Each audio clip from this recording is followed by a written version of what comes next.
परिवार न्यायालय में गवाही के दौरान एसडीएम कार्यालय में पदस्थ बाबू गोविंद प्रधान ने अधिवक्ता आशीष मिश्रा पर हमला कर दिया है। बताया जा रहा है कि गोविंद प्रधान शादीशुदा होने के बावजूद पहली पत्नी के होते हुए भी दूसरी शादी कर लिया है। इसी बात को लेकर कुटुंब न्यायालय में पति पत्नी के बीच मामला चल रहा है। इस मामले को लेकर आज गवाही के दौरान अधिवक्ता आशीष मिश्रा ने जब गोविंद प्रधान से समझौते और कंपनसेशन को लेकर कहा तो भरी अदालत में गोविंद प्रधान भड़क गया और कोर्ट के भीतर ही उसने अधिवक्ता के साथ गाली गलौज करते हुए उन पर हमला कर दिया, जिसके बाद उसे तत्काल हिरासत में ले लिया गया और चक्रधर नगर थाना ले जाया गया, जहां उसके विरुद्ध भारतीय न्याय संहिता की संगीन धाराओं के तहत मुकदमा दर्ज कर लिया गया है। नहीं, आप लोग तो मीडिया से संबंधित हैं। आप लोगों को मालूम होगा कि रायगढ़ के अधिवक्ताओं द्वारा भ्रष्टाचार के विरोध में कांग्रेस के शासनकाल में जो है वो आंदोलन किया गया था, जिसमें इसी बाबू के खिलाफ जो है इस बाबू के द्वारा ये स्टेटमेंट दिया गया था कि वकील जहां भी मिलेंगे मैं उनको पटक पटक के मारूंगा। ये बाबू एक्चुअली जो है वो एसडीएम साहब के यहाँ का अभी पदस्थ हुआ है और इसके पहले ये अन्य विभाग में रहा। तो आज क्या हुआ कि इसकी पत्नी ने इसके खिलाफ जो है मुकदमा पेश कर रखा है कि ये उनका भरण पोषण नहीं करता, उनके बच्चों का भरण पोषण नहीं करता और इसने दूसरा विवाह कर लिया है। आज गोविंद प्रधान के द्वारा कोर्ट के अंदर ये कहा गया कि मैं दूसरा विवाह कर लिया हूँ और ये अपनी पहली पत्नी को प्रस्ताव दिया गया कि भाई आप दोनों मेरे साथ रहिए। इस प्रस्ताव को उन्होंने अस्वीकृत कर दिया। तो समझौते की बात चल रही थी, इस दौरान जो है 50,000 रुपये मंथली जो है वो आप दे दिया करिए। ये प्रस्ताव मेरी ओर से उनको दिया गया कि सारे मामले खत्म कर लिए, जब आपने दूसरा विवाह कर लिया है तो प्रथम पत्नी और बच्चों के अधिकार हैं, उसको आप समाप्त मत करिए।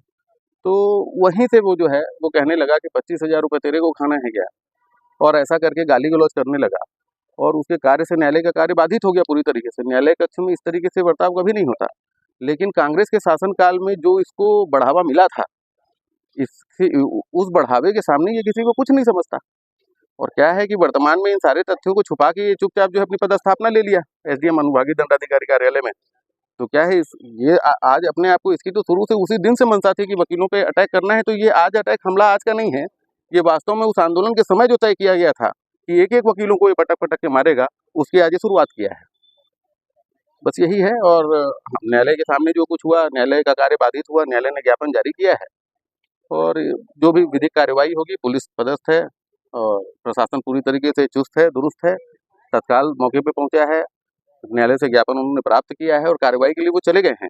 और गोविंद प्रधान को भी, जिसके द्वारा न्यायालय के भीतर अपराध करने का प्रयास किया गया, वो कम बड़ा दुसाहसी नहीं है। आपके द्वारा थाने में कोई किसी प्रकार की शिकायत नहीं, अभी मैं न्यायालय से ही बाहर निकला हूँ और जो भी उनको न्यायोचित कार्रवाई करने के लिए मेरी जैसे भी आवश्यकता होगी, मैं बिल्कुल पुलिस का पूरा सहयोग करने को तैयार हूँ।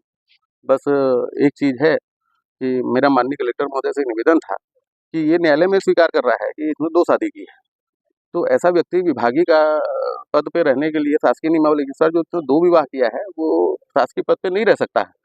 और अनुभागीय दंडाधिकारी न्यायालय में पद में बाबू के रूप में पदस्थ रहने के बावजूद खुलेआम न्यायालय में इस बात को स्वीकार करना और खुलेआम इस तरीके का अपराध करना, ऐसे व्यक्ति को जो है किसी भी जिम्मेदारी के पद पे रखना बहुत ज़्यादा खतरनाक है। परिवार न्यायालय रायगढ़ कोर्ट में एक जो वकील हैं आशीष मिश्रा जी, उनके साथ एक घटना के संबंध में रिपोर्ट के लिए आए हैं और उस पर जो है न्यायालय अवमानना के तहत उसने अपराध पंजीबद्ध कर विवेचना में लिया गया है और अभी कार्रवाई चल रही है। पूर्व में इसके ऊपर कोई अपराध दर्ज हुआ था सर थाने में?